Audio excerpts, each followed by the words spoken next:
Sempre achei que a amizade verdadeira era algo inquebrável. Desde o ensino médio, eu e o Rafael éramos praticamente irmãos. Estudávamos juntos, dividíamos confidências, ríamos das mesmas piadas bobas e sonhávamos com um futuro em que, de alguma forma, estaríamos lado a lado. Eu sempre fui o cara criativo, aquele que enchia cadernos com rabiscos, roteiros, projetos. Já o Rafael tinha um dom diferente, era comunicativo, carismático, tinha aquela facilidade de conquistar todo mundo só com um sorriso. Eu acreditava que éramos uma dupla perfeita. Ele sempre dizia que eu era o cérebro e ele a boca, e que juntos poderíamos conquistar qualquer coisa. Talvez por isso eu nunca duvidei da nossa parceria. Um dia, depois de uma semana exaustiva na faculdade, tive um estalo criativo. Era madrugada, e eu estava no meu quarto com o caderno aberto, rascunhando ideias aleatórias. Foi quando uma em especial me arrepiou. Uma ideia de projeto digital, diferente de tudo que eu tinha visto até então. Algo que misturava humor, situações cotidianas e uma pegada interativa com o público. Era ousado, mas tinha potencial de viralizar. Fiquei tão empolgado que quase não dormi naquela noite. Nos dias seguintes, mergulhei naquilo. Fiz anotações, pensei em roteiros, imaginei como seriam os primeiros vídeos, os formatos, até os nomes possíveis para o canal. Era como se uma chama tivesse acendido dentro de mim. E claro, a primeira pessoa em quem pensei foi o Rafael. Ele era meu melhor amigo. Eu confiava nele como confiava em mim mesmo. Então, marquei um encontro depois da aula e levei meu caderno cheio de ideias. Lembro até hoje da expressão dele quando comecei a explicar. Os olhos brilharam, ele ria das esquetes que eu descrevia, fazia comentários empolgados. Parecia tão animado quanto eu. Eu pensei, é isso. Vamos construir algo juntos, ele vai ser meu parceiro perfeito. Mas, olhando para trás, percebo que aquele brilho nos olhos não era só entusiasmo. Havia algo mais ali, algo que na época eu não conseguia identificar. Eu não fazia ideia de que estava plantando a semente da maior traição da minha vida. Algumas semanas se passaram desde o dia em que mostrei meu caderno de ideias para o Rafael. Eu ainda estava ajustando detalhes, tentando encontrar coragem e tempo para começar de verdade. Conciliar faculdade, estágio e a vida corrida não era fácil, mas eu continuava empolgado, planejando como faríamos tudo juntos. Até que, um certo dia, durante o intervalo da faculdade, ouvi dois colegas conversando animados. Um deles comentou: "Você viu o canal novo que tá bombando? Os vídeos são hilários. O cara tem uma pegada muito autêntica." Eu, curioso, perguntei o nome do canal. Quando falaram, meu coração gelou. Era exatamente o nome que eu tinha rascunhado no meu caderno, uma das ideias que mostrei ao Rafael. Corri pro celular, abri o YouTube, e lá estava. O canal era dele. Do Rafael. Ele tinha pegado tudo, a proposta, os roteiros iniciais, até os pequenos detalhes que eu tinha comentado como diferencial. E agora publicava sozinho, sem nunca ter me chamado ou mencionado minha participação. A primeira reação foi choque. Eu não queria acreditar. Pensei, talvez ele tenha só se inspirado, talvez seja coincidência. Mas quanto mais eu assistia, mais claro ficava. As piadas, as situações, até a ordem das ideias. Eram minhas palavras, transformadas na voz dele. E o pior, o canal estava crescendo rápido. Centenas, depois milhares de visualizações. Comentários elogiando, gente dizendo que ele era genial. Cada curtida, cada inscrição, era como uma facada no peito. Naquele mesmo dia, mandei mensagem: "Rafa, a gente precisa conversar. Urgente." Ele demorou para responder. Só horas depois escreveu: "Claro, mano. Mas relaxa, tá tudo bem. Eu só resolvi botar as coisas em prática." Botar as coisas em prática? Sem mim? Sem nem me avisar? Senti uma mistura de raiva e tristeza. Ele sabia que aquela ideia era importante para mim, que tínhamos planejado fazer juntos. Mas, no fim, ele decidiu me apagar da equação. Aquela noite, deitado na cama, eu não consegui dormir. A cabeça girava entre dois pensamentos: a dor da traição e a dúvida cruel: será que eu fui idiota de confiar demais? No dia seguinte, depois da aula, chamei o Rafael para conversar pessoalmente. Não dava mais para fingir que estava tudo bem. Eu precisava de respostas. Sentamos em uma lanchonete perto da faculdade. Lembro que minhas mãos tremiam, e eu tentava organizar as palavras para não explodir de vez. Assim que o garçom trouxe nossos cafés, fui direto ao ponto: "Rafa, eu vi o canal. Eu reconheci minhas ideias. A gente não tinha combinado de fazer isso juntos?" Ele deu um sorriso sem graça, aquele meio riso que ele usava sempre que queria escapar de uma situação desconfortável. Mano, olha. Você sabe que eu sempre fui mais de ação. Você pensa muito, fica planejando, mas nunca coloca em prática. Eu vi que tinha potencial e resolvi começar. Mas relaxa, a gente pode ver um jeito de você entrar depois. Aquilo me cortou por dentro. Entrar depois? No meu próprio projeto? Depois? Rafael, essa ideia era nossa. Eu compartilhei porque confiava em você. E você simplesmente decidiu começar sozinho, sem nem me avisar? Ele tomou um gole do café, tentando manter a calma. Cara, não é bem assim. Ideias são só ideias. O que importa é quem faz. E eu fiz. Essas palavras ficaram martelando na minha cabeça. Ideias são só ideias. Como se todo aquele esforço, aquelas noites sem dormir, não tivessem valor. Como se eu fosse apenas um detalhe descartável. A conversa terminou mal. Levantamos da mesa sem um acordo, sem um pedido de desculpa verdadeiro. Ele saiu andando como se nada tivesse acontecido, como se eu fosse dramático demais por me importar. Naquela noite, cheguei em casa arrasado. Eu me sentia traído, mas também humilhado.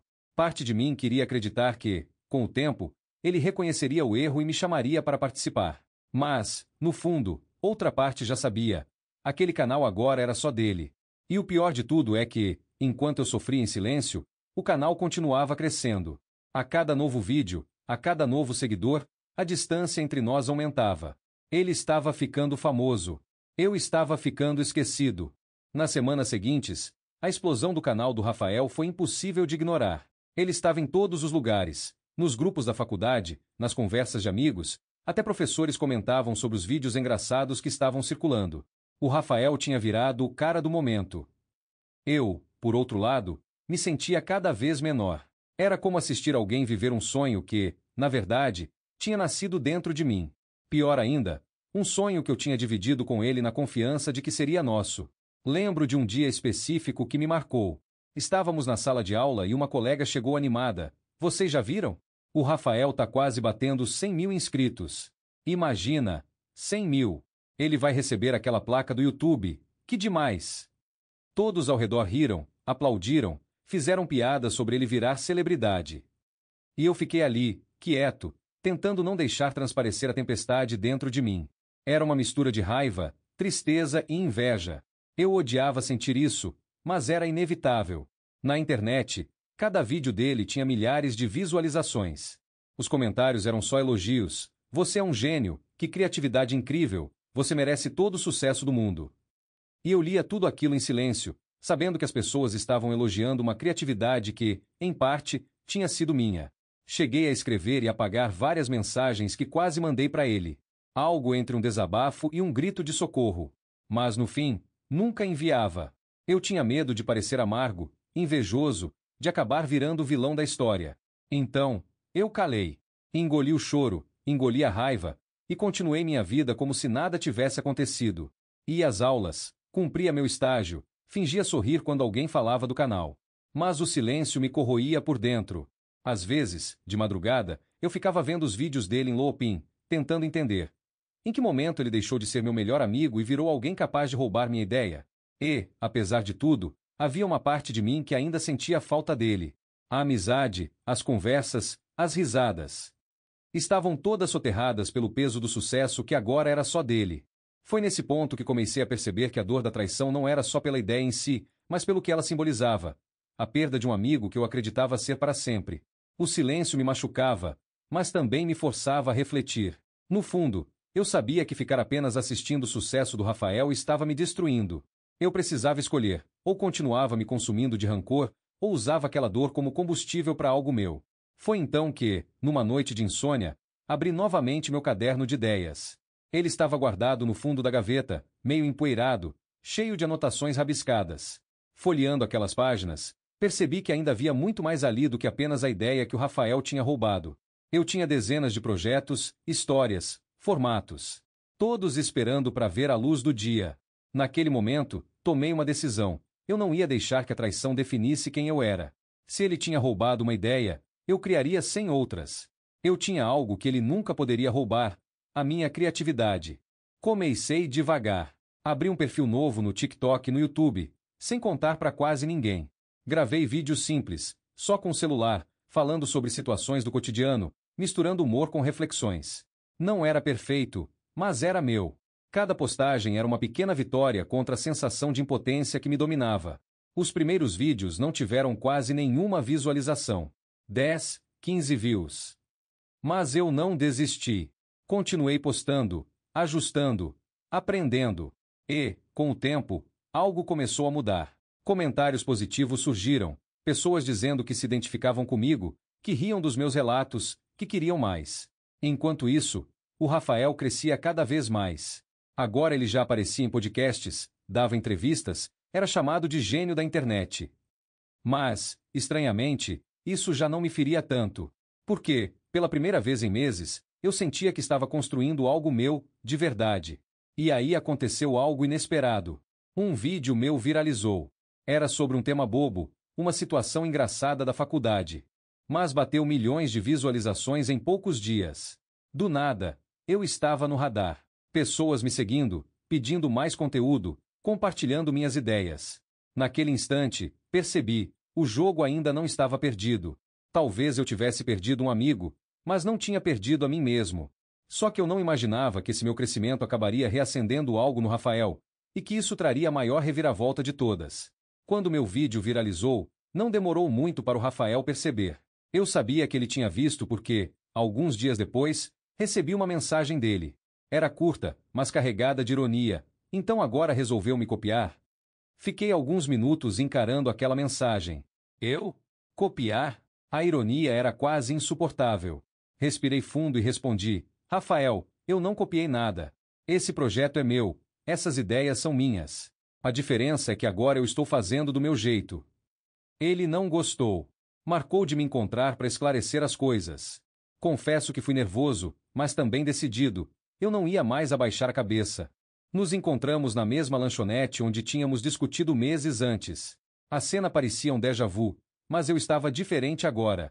Mais firme, mais seguro de quem eu era. Ele começou atacando. Engraçado, você passou meses me acusando de roubar suas ideias, e agora está usando o mesmo estilo que eu. Quem é o hipócrita aqui? Olhei bem nos olhos dele e respondi, sem tremer: não é estilo, Rafa. É autenticidade. Você pode ter roubado uma ideia, mas não pode roubar minha voz. O público sente isso. O que eu faço vem de verdade, não de um atalho. Por alguns segundos, ele ficou em silêncio. Parecia que minhas palavras o atingiram de verdade, mas logo ele desviou o olhar, riu de canto e disse: a diferença é que eu já tô no topo. Boa sorte tentando me alcançar. E saiu, como da outra vez, sem olhar para trás. Dessa vez, porém, eu não senti dor. Não senti raiva. Senti alívio. Porque finalmente percebi que eu não precisava da aprovação dele. O Rafael tinha escolhido o caminho dele, e eu tinha finalmente encontrado o meu. Desde aquele dia, não nos falamos mais. Ele seguiu com o canal dele, eu segui com o meu. Não vou mentir, às vezes ainda dói pensar na amizade que perdemos. Mas eu também aprendi a maior lição da minha vida. Ninguém pode roubar de você aquilo que é genuinamente seu.